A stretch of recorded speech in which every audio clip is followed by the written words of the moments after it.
Welcome to State of the State.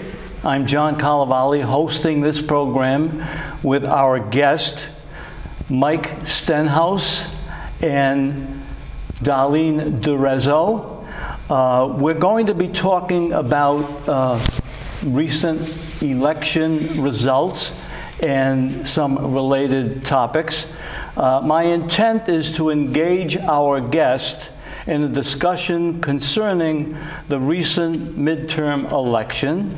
My expectation is that they will invite your thinking or rethinking about the results of the election and the factors which have influenced those results. Perhaps they will get you to think more about the consequences of these outcomes and what might be done to address them. To my immediate right is Darlene. She is, as you may have seen on many occasions, one of our hosts and co-producers on State of the State.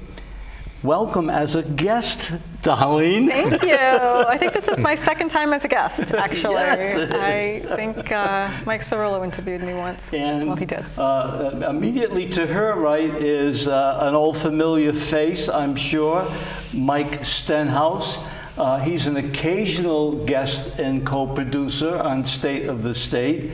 But probably more importantly, he is the CEO of the Freedom and Prosperity. And he does a rather interesting podcast. I hope you've seen it. It's called In the Dugout. And you may recall that Mike Stenhouse is a well-known, I would say, famous baseball player, and he loves baseball. And I've lived with a person who loves baseball probably as much as he does. That's my son. Yes, yes. And he's been a big fan of Mike Stenhouse since he could swing a bat, quite honestly. We're going to talk about a number of different things, and we'll start with the fact that we're going to look at the statewide offices, and those are the U.S. Representative District 1, U.S. Representative District 2, the governor, the lieutenant governor, the Secretary of State, the Attorney General, and the General Treasurer. And Mike, let's start with you. Pick one of those that you would prefer to begin to chat about. What was your impression during the election and after the election? Well, I'm gonna defy you a little. I'm gonna pick them all and say that the lack of content and policy discussion was very disturbing. You know, there were attacks, FBI investigations, who's rich, who's tied to this party person, everyone's projecting somebody else, some attitude onto somebody else. Yes. And there was very scant discussion about actual policies that actual voters care about. So I'm going to be critical of all the campaigns, of all the races, for that reason. A lot of I'm going to do thus and so, but not how. Well, more about that's what he's going to do or that's what she's going to do rather than what I'm going to do. Yep. You know, a lot of projecting that way, or if that's the right word to use. But yeah, it was very little about really substantive pocketbook issues, cultural issues. They avoided cultural issues like the plague, and that's one of the biggest issues facing parents these days out there. I have parents on all the time on my show. They're concerned about what's going on in this society with their kids. Well, there wasn't a word of it in the whole campaign by any candidate, not a word of it. And why do you think that is? Why do you think that? Why didn't the candidates touch that topic? They're cowards, and the media was cowards for not asking them about it. You saw what happened with Youngkin in Virginia and DeSantis in Florida. We've seen the national cable shows where these parents. This is the number one issue. If you really ask them the right questions that parents are concerned about, what are they concerned about more than their kids? Absolutely. What would you have asked if you had let's say, the gubernatorial candidates on, what would you have asked? Don't laugh. I'm not. There's one question you could ask that would tell voters more about where that candidate's coming from, or one range of questions. Can a man become a woman? Should men be able to participate in men's sports? You know, can men get pregnant? Ask the candidates that and see where they stood. That would tell you more about their governing philosophy and who owns them and who. But nobody went anywhere near that topic. Anywhere near it. That would have told you more about those candidates than anything else you could have asked them. Yeah, I wish I had thought about that. So I had the opportunity to interview Secretary of State candidates, Greg Amore and Pat Cortellessa, and I also interviewed Aaron Gookian. And we hadn't invited Sabina Matos as well. She did not respond to our invitation. So I wish I had asked. Maybe I failed as a journalist to ask the right questions. Well, it's interesting, Darlene, that you cited having interviewed the only Democrat that accepted our invitation to come on this program and be interviewed with the other person running for the same elective office, and that was Greg Amore. So I want to take this opportunity to say kudos to Greg Amore. And he performed well. And both of them, and they were so kind to each other. They were very respectful. I also respectful. think that they agreed on most topics, actually. They seemed to have same sort of thinking on many of the topics that we discussed.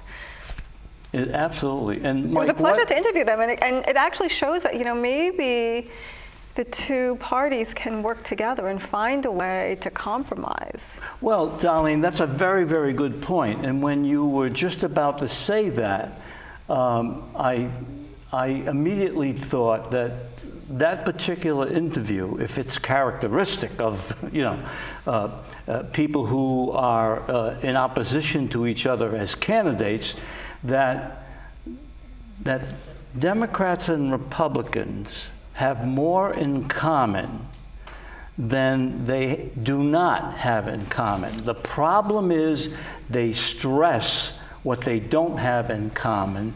And Mike, what you were saying in your opening is that as a consequence of what you observed, we never got to truly know these candidates. How could we possibly make a legitimate choice if we never got to know who they are, what they would do, and how they would do it? You know, on the major debates that were done, I thought the debate host did a terrible job because they didn't dig into that. You know, everything was, well, he said that, she said that ad said this. It was all that kind of stuff. It was all the typical issues that don't really tell you what is at the root of this candidate. What is your philosophical underlines? What are your core principles? You know, I would have thought Dan McKee might have been moderate, but he's been governing like a progressive, so I don't know where he stands. Alan Fung didn't tell us where he stands. Ashley Kalis doesn't tell us where I don't know if they're conservative or not. I'm a conservative. I'm looking for Republicans. I have no idea if they were. I know that Seth Magaziner is a far-left progressive. He's proud of that, so at least I'll give him credit for at least telling you who he is. But everyone else tries to hide in the shadows, right? And they don't want to talk about policy. They don't want to reveal, like Darlene was saying, you know, they don't want to reveal their innermost thoughts on what they believe on things. And, you know, and that's the thing now. We have these basement candidates that are winning. You know, nationally, they stay in the basement, and yet they win. Yeah. Biden, Hobbs in Arizona is ahead, and Fetterman in Pennsylvania. Yeah. They didn't go out campaign. And I think we'll probably want to talk about that, and maybe from a somewhat different perspective, and we'll come back to that. Okay, yeah. Darlene, is there any one particular race or more that you want to talk about among these statewide office elections? No, other than to say again that it was a pleasure to interview Greg Amore and Pat Cortellessa, to have them sit down together and to see, wow, they actually do have so much common ground. And I liked having discussions about how to work together, and I hope that our politicians can model that. The problem there is the candidates themselves, you're right, are not that far apart, but the party forces pull them apart. It's like a magnet. They can't resist. You have to vote the party line these days. We're so divided, so partisan, so tribal, if you would, that your two candidates, I guarantee you, if they were both in office, they would vote 180 degrees different, because that's the way their parties would demand they vote. And that's the unfortunate nature of our politics today. Yes. It's so tribalized, it's so politicized that you have to follow the Pied Piper who's leading your respective party. How did it get that way? I'm not sure. It's something I ponder a lot. The closest thing I can liken it to is sports. Just think of Red Sox fans versus Yankee fans. Is there any logical reason why you would hate the Yankees and love the Red Sox? I mean, other than that's your team, right? So I'm going to give blind devotion. I think parties have become that way. I give blind devotion to my party, no matter who's running, no matter how good a person they are, how well they present, no matter what they stand for. If they've got that D or that R next to their name, that's all that matters. So I liken it to a Red Sox-Yankees rivalry. That's the closest I can come to it. Well, if you'll permit me to share an experience I had when I was running for Secretary of State as a Democrat, and there were 4 of us running for Secretary of State that year. And a friend of mine who lives in a particular town in the state of Rhode Island invited me to the town's Democratic Party picnic so I could meet the chairman and some of the other Democrat officials in that town. And so he introduced me to the party chairman for his town. And you know, I was pleased to meet him, and we chatted a bit. He asked me a few questions. I said, I know you're very busy, so I won't, you know, keep you much longer. He said, well, John, tell me about, you know, what you plan to do as Secretary of State. So I started telling him, and I talked with him for almost an hour and a half. And he said to me, Darlene, John, you have my vote. What you want to do with that office is spectacular. I thanked him for his time. We parted company. As I was walking away, he said, hey, John, are you the endorsed candidate? And I said, no, I'm not. He said, well, I can't vote for you then. Why? Because I wasn't the endorsed candidate. You got to follow the It just confirms what he just said. Yeah. And the other problem with these down ballot races, you know, even lieutenant governor or secretary of state, attorney general, general treasurer, I know the Republican candidates on each. Well, they're all just like you. They're great candidates, but for different reasons. But they don't have the money to compete. I mean, they were all raising $10,000, $50,000. You can't win a statewide race on that kind of money. Even Alan Waters in a federal race, you know, Congressional District 1, Fung raised a lot of. Alan Waters, I think, raised and spent less than $50,000, $60,000. You can't compete. It's just not possible to overcome an incumbent, especially a strong Democrat incumbent in the state, with no money. And how do you get money in this state? You know, I mean, do you realize that there was a great deal of money that came into this state from both the national Republican and Democrat from Kalis or state, a lot went into the congressional race. Do you realize that for all the money Ashley Kalis spent, was it, some say multiple millions? Yeah. $5 million, they said. $5 million? Yeah. That unknown Aaron Guckian got more votes than she did? Yeah. By 10, 20,000 votes? Yeah. What's that tell you? Yeah, I have the number of votes here in that race. Dan McKee got 57.8%, and Ashley Yeah, but look at the total vote.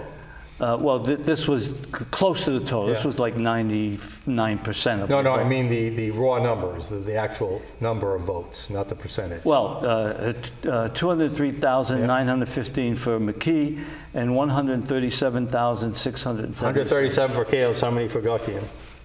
Oh, for Guckian, Guckian got 151,000. Yeah, he got 14,000 more than Ashley Kalis. What does that tell you? Yeah. All that money for nothing. Yeah. And divide those votes into what was spent. It's a high price per vote. Yeah. It's a high price. And this is the frustration that all candidates meet unless they've been groomed in a particular party. And that's a problem. And you saw it with Ashley Kalis because some of the ads were carpetbagger. Oh, you're not from around here. Well, you can't run and be successful as a candidate if you're not from around here. I mean, that is typical Rhode Island mindset. Yep. That, you know, and they have to know the ins and the outs Even though of the you. law says you can. And we had very little opportunity to really get to know the candidates. That's right. Unless they've, But it's their own fault for not telling you I agree. in their campaigns. That's why the campaigns were so shallow this year. Sorry for keep repeating, but that's my mantra. But well, that's okay. That's okay. Are there any local races that you might want to talk about? I have not seen the final results, but I have the impression that there's been an increase in the number of folks that have been elected to the General Assembly as Republicans. Are you at all familiar with whether or not that is the case? You know, shame on me for not doing a final count, but that's not my impression. I think they lost one seat in the Senate. And They I think did? they might have lost the Republicans anyway. Yes, They might have lost yes. a net of 1 or 2. I think they gained 1 or 2. They might have lost 2 or 3 in the House. I don't think they came out ahead. So they did not gain. I think the only place you might have seen gains is at some school committees. You take it even more local. Sure. I know in Charahoe there were 5. I'm not sure if they were partisan. I'll just call them conservatives. I know 5 out of 5 won in Charahoe out of the 12 seats there. I know 3 won in Smithfield, where there was probably the most dramatic results. And that's basically, you know, if you're looking at it from a Republican perspective, that's basically the minor league system, Yes. if you want to use a baseball analogy. So, Yes. so if one thing, I think the Republicans are building a minor league system. Yeah, and I would say that they've probably done better this year than they have in a long time, at least to my recollection. They've had more people on the ground on Election Day, yada, yada, yada. Well, they had more candidates too. Yes, Excuse they me. did. Sorry for it. But they had, I think I saw that they had 66 General Assembly candidates, which is, I think, the most they've ever had. And if many of those run again, you'll do better your second or third time running. It's hard to win as a first-time candidate. Yeah. You know, nobody knows, unless people know your name. So that's also sort of part of the minor leagues, just the fact that people's names got out there. So. Yes, and you have to start somewhere. You can't be dropped into a position and then say, well, I'm going to run for this position, unless you're appointed by some circumstance, as was Dan McKee. So he ascended to the governor's position, and so he now has his first full term of 4 years, and then the likelihood is that he will have another 4 years term. Yeah. Any local races that you might want to comment on, Darlene? No, but speaking of Dan, you know, he's done the show for 10 years, right? Yes. More than 10 years. So it's very, and I've interviewed him on the show. So it's You very have. disappointing that he did not come on this Yeah. past election season. Yeah. Yeah. You'd done it for 10 years before that. 10 years, right? 10 years. That's right. 10 years. Wow, as mayor and lieutenant I governor. interviewed him as lieutenant governor. Yep. Go figure.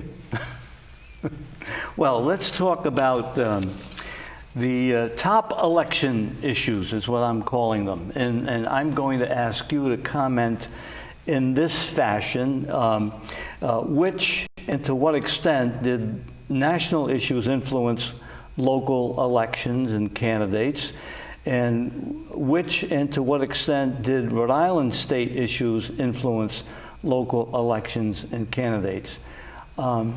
Generally speaking, and I made a list there of what were some of the at least national issues: abortion, inflation, the economy, crime, guns, climate change, Donald Trump, Joe Biden.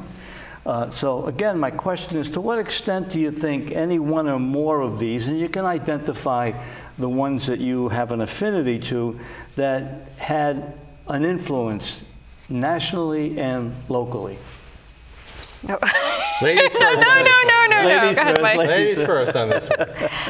Well, let's see. I asked Aaron Guckian and Pat Cortellessa and Greg Amore about our economy, about how are we going to attract business back into Rhode Island. Yes, you did. I don't recall their answers. Do you? No. Which says Right, something. right. Which says something. It Right. did not leave an impact.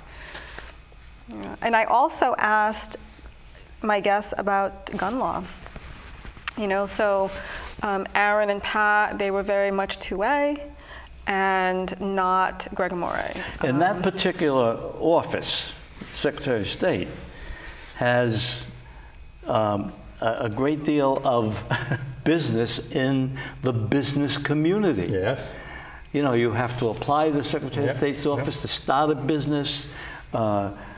State of the State is a nonprofit corporation. We had to apply to the Secretary of State's office to have that. Mm-hmm. So you asked a very legitimate question for that office and didn't get much of an answer. Yeah. Yeah. You know, on the economy, you know, we have one of the worst business climates in the country, and nobody talked about it. Dan McKee thinks that he helps business just by spending federal money, how much money he can hand out that somebody else gave him. That's no accomplishment. Ashley Kalis didn't challenge him on any of that. That didn't come up once, the business climate in this state. Inflation, you know, local inflation, we have high local inflation. You might notice cost of living, but it's really local inflation when we take so much in bond money, when we take so much in federal money, when we have such restrictive policies on output. That's the ideal formula for inflation, is too much money and a restriction of the production of goods. That's the definition of what causes inflation. Nobody talked about that. Like I said earlier. That, Mike? Pardon me? Repeat that, the definition. So what causes inflation is measured by the prices. Mm-hmm. It's measured, but what causes inflation, what causes prices to go up is too much money in the system, mm-hmm. chasing too few goods. So when we take in all these federal dollars, which everyone thinks is good for the economy, it's not. When we take in all this bonded money, that's more money in the system, and even redistribution of wealth, all the welfare state and all that stuff, just adds a lot of money into the system. But with all with the harsh regulatory regime we have, all the hoops you got to jump through, and all the taxes on producing goods and services, we reduce the outflow. So too much money chasing too few goods. And that's why we have such a high cost of living in this state. It's not because God ordained that the Northeast has a high cost of living, like everybody just thinks that's a natural state of affairs. It's bad public policy that causes a high cost of living. I call it local inflation. It's kind of a term I'm actually coining, and I've talked to some national economists about it. Mm-hmm. We call it cost of living, but it's really localized inflation. Of course, national forces, international forces play a lot to do with it. But there is such a thing. Bad public policy can cause the cost of local goods to go up. Well, let me ask this though. So, in regards to gun sales and ammunition sales, because the age now is 21, and you have to have, I think, a blue card to buy a gun and to buy ammunition. we're going to lose federal dollars, right, on the sales, 3 or 4 federal dollars for every dollar in gun and ammo sales, correct? I don't know about that. Well, I don't know the exact number, but we are going to lose federal dollars. So is that, how is that going to affect our local inflation? Yeah. I mean, I think those numbers are low enough. It's not going to have much. It's not going to add a lot of money into the budget necessarily, up we're or not down. Going to lose enough. Okay, and it's not going to be big enough. It's these massive hundreds of millions of bonds, and we're not talking about a few $100,000 or a few $1 million. But when we talk about the billions of dollars in federal dollars, I mean, in the COVID relief funds, just think of it, between Trump and Biden that have come down to this state and to all states, by that matter. It was one of the things that's driving inflation nationally, but when we do it excessively locally, it makes it worse. You know, one issue that's not on here. Well, Mike, if I might add about, you know, the cost of doing business in Rhode Island, and I'll give a very simple example because I've experienced it. There's a thing called the inventory tax. And depending on how much inventory you have on the shelf, you have to pay a tax on it. Oh, well, I talked about this with, was it with Aaron or with the Secretary of State? Tangible goods tax. But if I tangible assets pick up something on the side of the road at a yard sale and I put it in my office. It's a desk. It could be a desk. Could be. Yeah. I have to pay taxes on it. It's supposed to. And that's what, every year. That's just once. One simple they example. They got rid of the car tax, but they keep that. Yeah, but every year. Yeah, it's just like a car tax. Yeah, and there are many of those little things that make it very challenging, particularly for small businesses to manage. The larger businesses, where do those tax dollars go? You know, it harms them too, but they're doing more business to begin with by virtue of their size, and they absorb it, and they absorb it by charging us more for a given product than they would do if it weren't that tax on it, month after month after month, every year that they're in business. And so Mike's point is a very important point, that we could do things to make business better in the state of Rhode Island. And if businesses did better than they're doing now, guess what? They would pay more taxes. Well, they would also pay. Well, they would also pay more incomes. Yes. I mean, we all want more and better paying jobs. Absolutely. You can't have more and better paying jobs without more and better companies. You can't have more and better companies without a better business climate. So it all logically flows. Energy, I think, should have been one of the top issues of this campaign. Again, we heard very little. Ashley Kalus completely whiffed on that issue. Instead of some harebrained idea about calling for a declared state of emergency to mandate the rollback of prices, which is not how the system works. Well, you know, she should have blamed the incumbent party for their policies that have made energy prices absolutely, so high. And you know, I've listed both change, Donald Trump and Joe Biden, and Joe Biden is responsible for the energy shortage. Before he became president, we were energy independent. That's right. And he stopped the pipelines from being completed. There's a shortage of natural gas that is used in most of the electric generating facilities in this country, and so there won't probably be enough electricity this winter to light our homes, to heat our homes.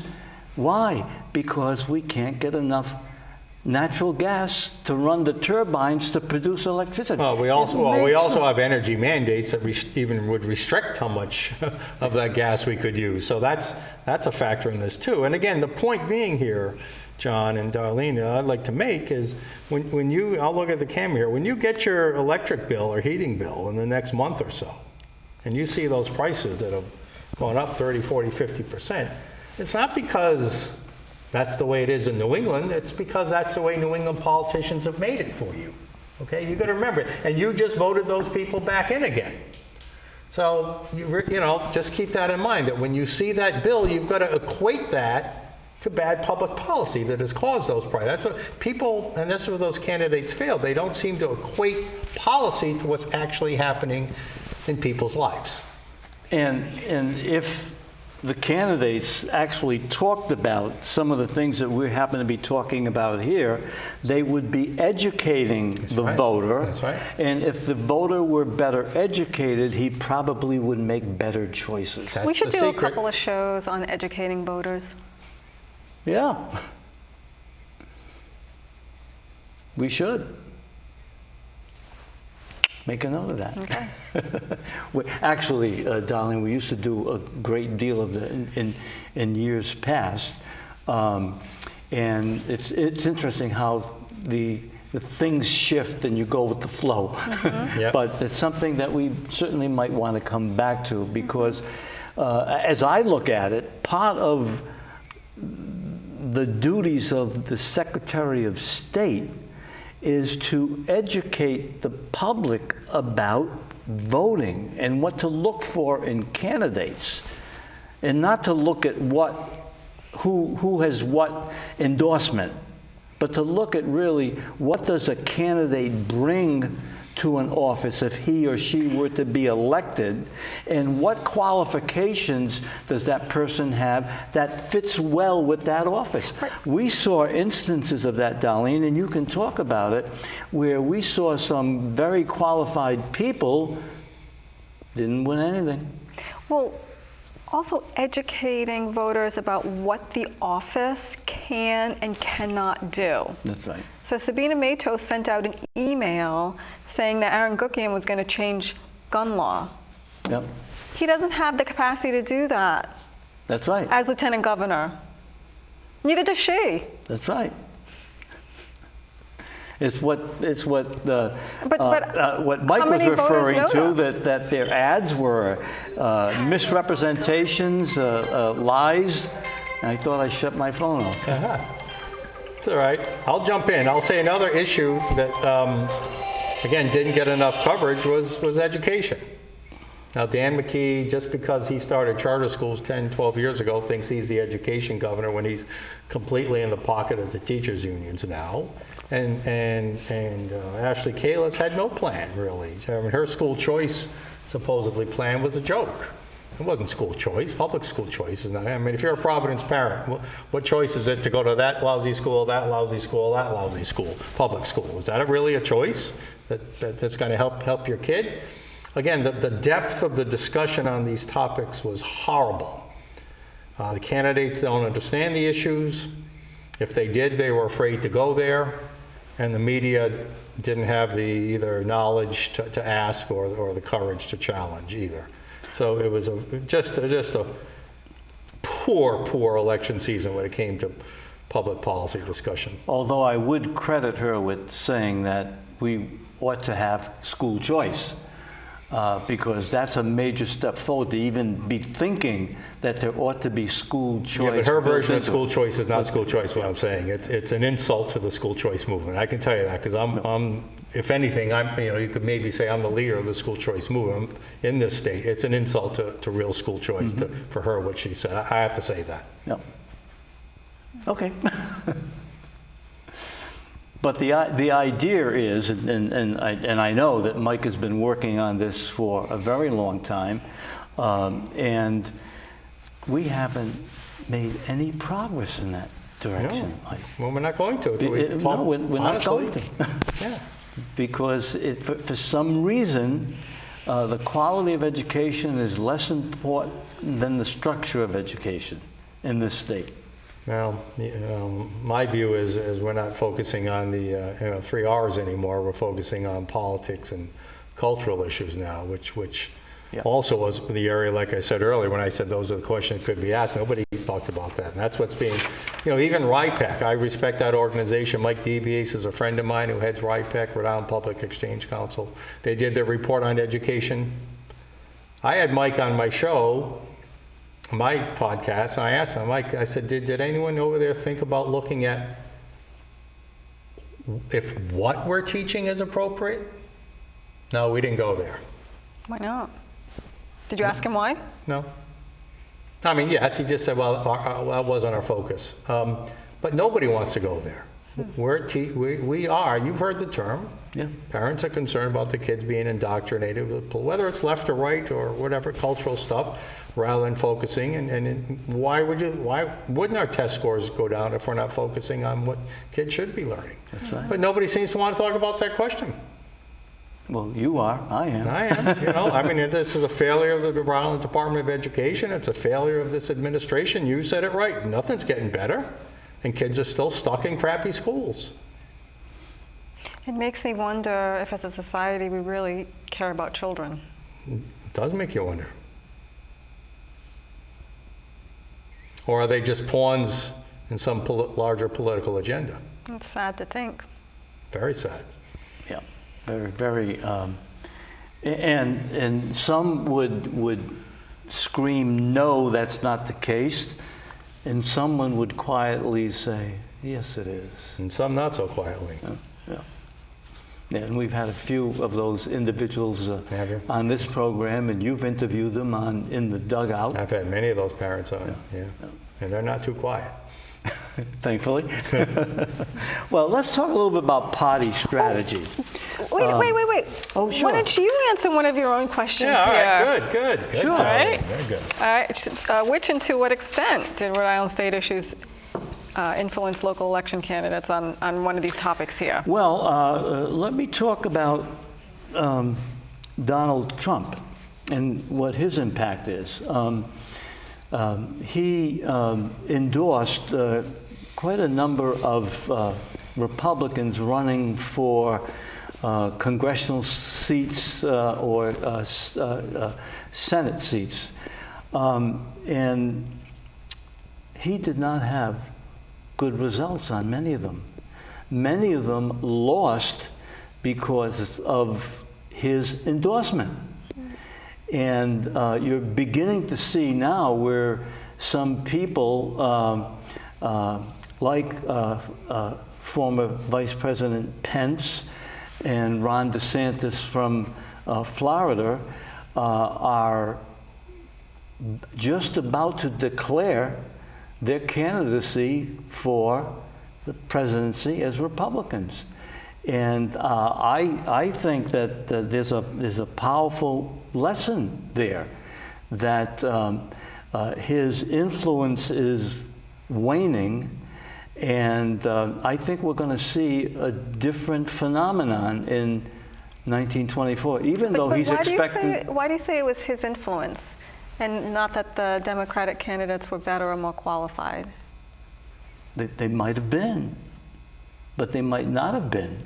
So but I think that the mere fact that he endorsed, not all of them, but endorsed a certain number of candidates who were clinging to what happened during Trump's administration and shortly toward the end of it, January, was it 6th? That was a disadvantage. For example, I can think of one candidate, Mehmet Oz, Dr. Oz, an outstanding candidate. And Trump endorsed him, and rightly so, he's an outstanding candidate. Lost. But there was a better candidate who lost the primary by a whisker. Well, a Republican, yeah. Yeah, McCormick, I think. He was a businessman in Pennsylvania. And to Darlene's point, yes, I thought Oz was a good candidate, but believe it or not, there was a better candidate, but because Trump endorsed Oz, the better candidate didn't win. And that better candidate might, without the Trump label, right, which they, whether it was deserving or not, they used it against they used it against Oz, right? They even used it against Kalis and Fung, even though they had nothing to do with Trump, right? They used it against them. Yeah. So I think your larger point is correct, that whether you think Trump deserves it or not, and I don't like some of the things he said recently at all, being associated with him is political peril. Yeah. Right now, there's no question about that, and I don't know that he's going to be able to recover from it either. Yeah, and I know there's going to be a lot of people who are going to be unhappy with me for saying that, but that's my perception of the reality of the impact that he's had Yep. on this most recent election. Yep, yep. And as far as Of I'm course, you got to give him all the credit for 2016 with all the victories they had. So, so it cuts both ways. Sure. Right? It cuts both ways, yeah. But that's the one, and I would say probably the same is true with Joe Biden, that he's done some things that have not been good for the people of this nation and this country. Look where we are with the price of gasoline, the price of food, the price of everything. And the border, yeah. And the border is just beyond what you could ever imagine. Who would ever thought it would be what it is today?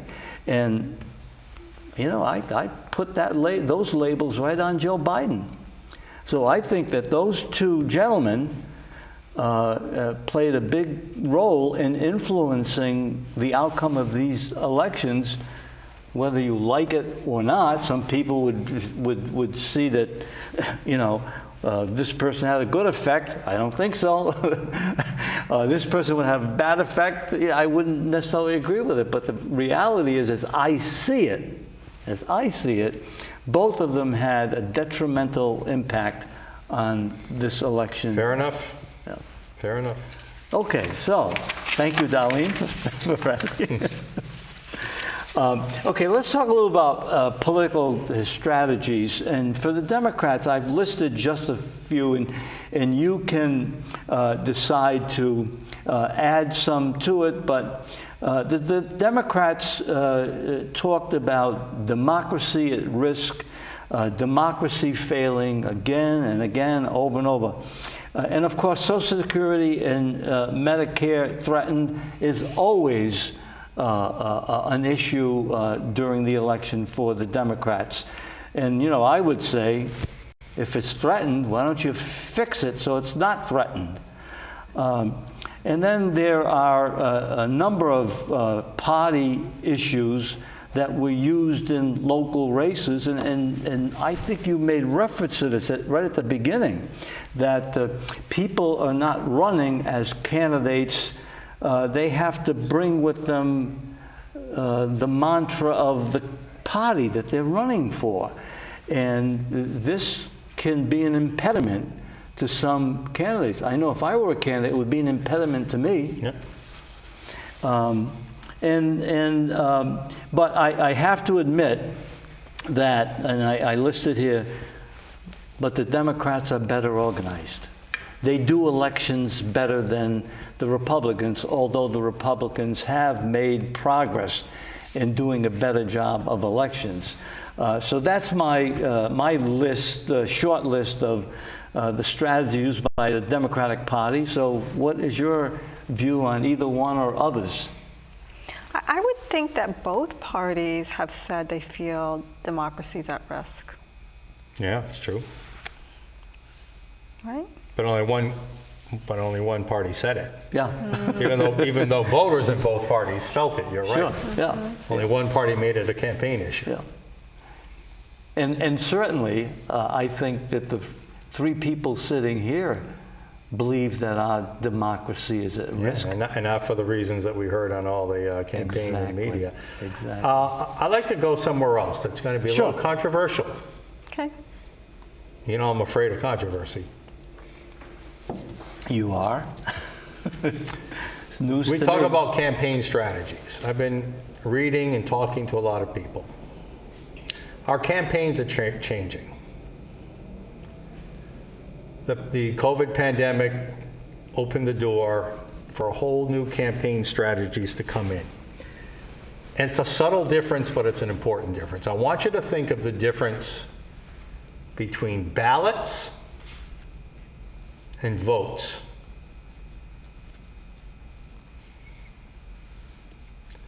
In an ideal world, you'd have one-to-one. Mm-hmm. Yep.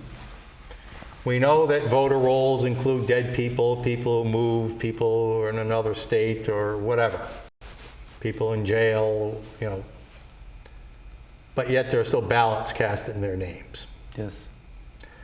So Democrat strategy the last 4 to 6 years has been identifying, collecting, and submitting ballots. Now, I'm not going to say whether they're doing that illegally or corruptly or what. We know there's a lot of voters who don't vote, typically. 40 to 50, 60% of people don't vote. And if one party, like you said, better organized to go out and get ballots from those people, even if they'll never get out of the chair to go vote, maybe that's it. But the focus for Democrats is getting ballots. The focus on Republicans is still old school. They're still trying to convince people to vote. One vote, one ballot. Democrats can get more than one vote per voter who goes to the poll or who takes the time to fill out a mail ballot application. And again, it doesn't mean it's illegal. Because in our state, ballot harvesting is not illegal. Yeah, and you just took the words out of my mouth. We refer to that as ballot harvesting. And ballot harvesting is what exactly? Was what he just described it to be. What is that? Ballot harvesting is where people can go out and knock on, whether it's in a nursing home or in a neighborhood or on anyone's door, and say, hey, I see you're not a likely voter. How about, here's your mail ballot application, send it in. Person would have just sat home and done nothing, right?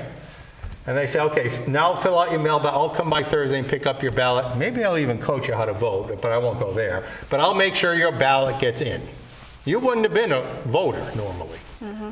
But I'm gonna identify you, and I'm gonna make sure a ballot gets submitted in your name. Now, some people would think that ballot gets submitted in dead people's names and other people's names too. I can't prove that.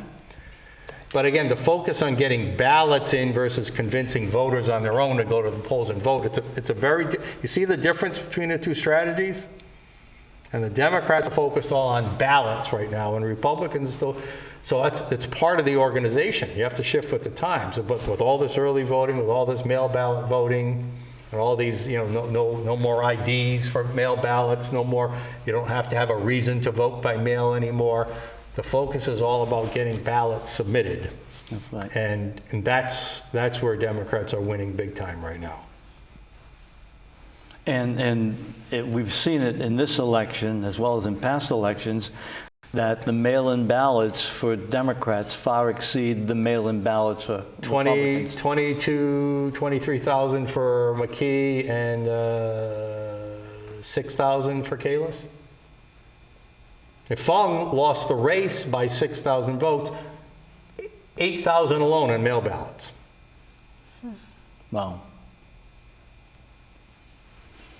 It's a concern. And it's the Secretary of State's office, right, to make sure that our elections. You got a Board of Election. Well, the Board of Elections. All this mail ballot stuff has really just opened up so many questions, so many avenues.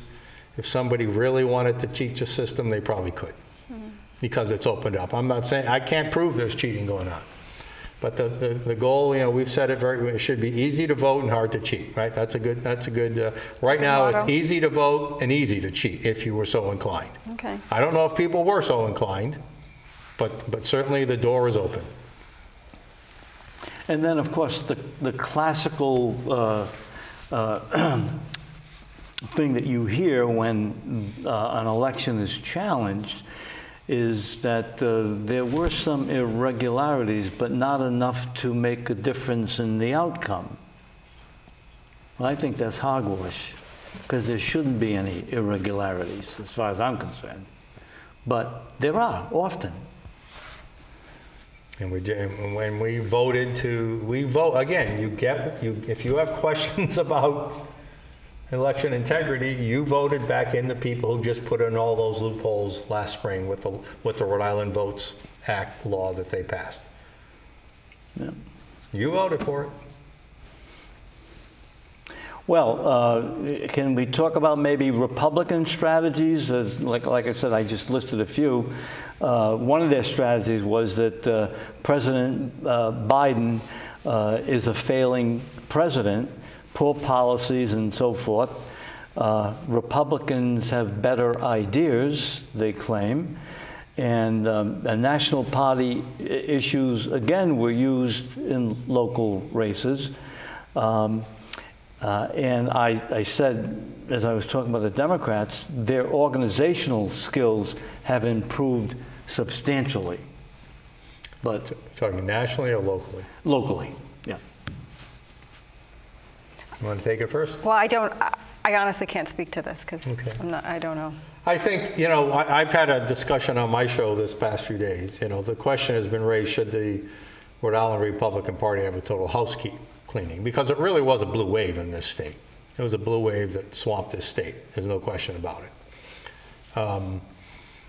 Not only the federal offices, state offices, I think at the General Assembly level too. So it was a wipeout. And the margins were huge. And I don't know who should be more embarrassed, the Republican candidates or the pollsters who got it so wrong. So the pollsters got it wrong too. Very much so. But I can tell you that Sue Cienki, who I know, has done a good job building some infrastructure, building that minor league system, putting some organization to the party. Even if the candidates didn't fare well this year, I think she deserves 2 more years to see how she does in a presidential election next time. So, like I said, if a lot of those 66 candidates come back and run again, they'll have better name ID, probably a better chance at winning. So we'll see. But I agree with you, John. There's better organization here. And you said something that's, I think, very, very important. And the other side of the coin is that oftentimes people run for the first time and they get burned. Yeah. And they don't come back. Yeah. You have to come back. Yeah. It's a long-term, long game. Yes, you have to come back. Yeah. And I'm a perfect example of that. But did you go away after one try? Yeah, I did.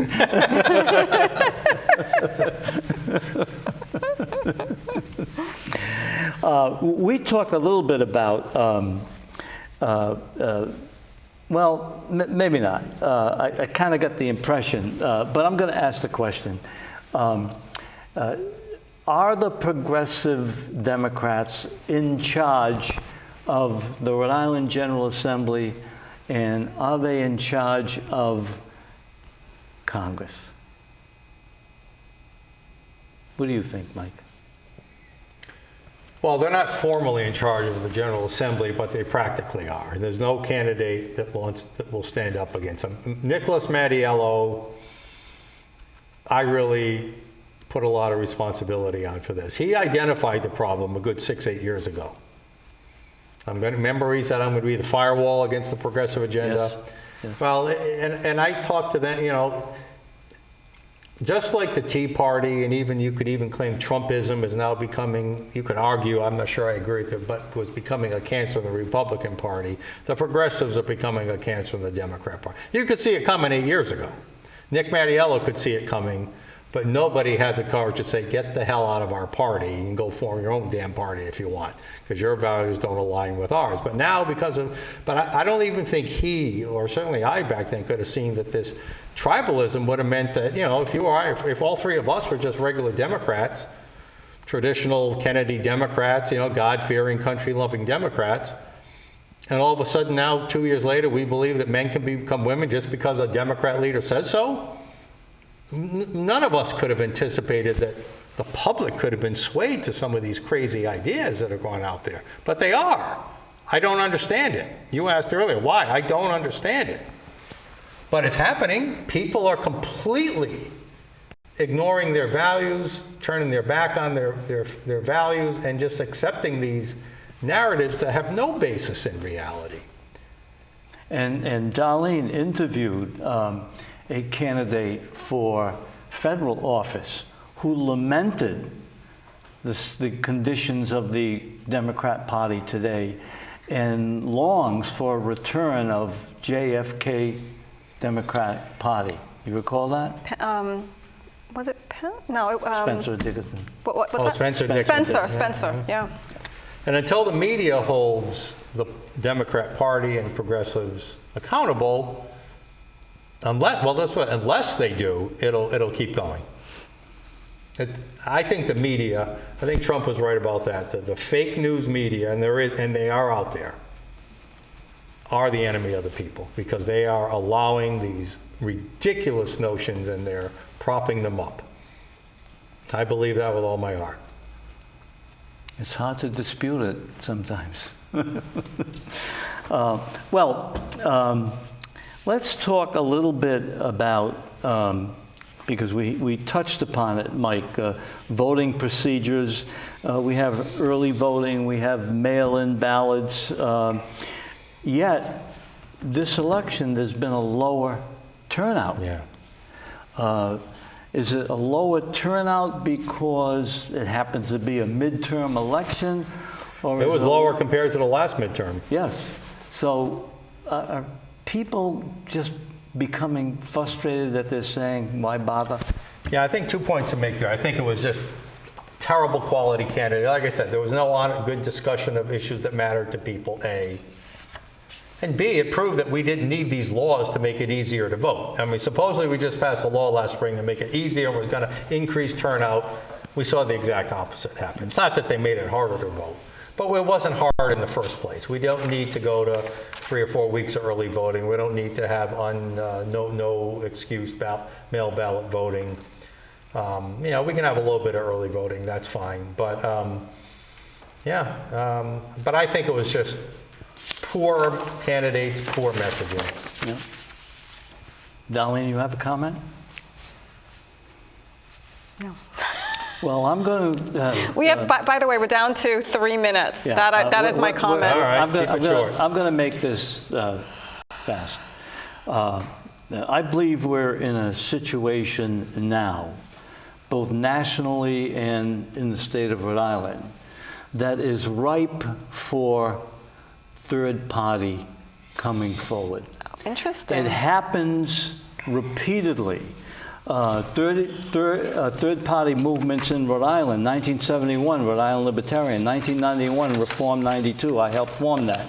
1986, Cool Moose Party, 1996, Rhode Island Reform Party under Ross Perot, I was part of that movement. And 2007, the Moderate Party that Ken Block founded.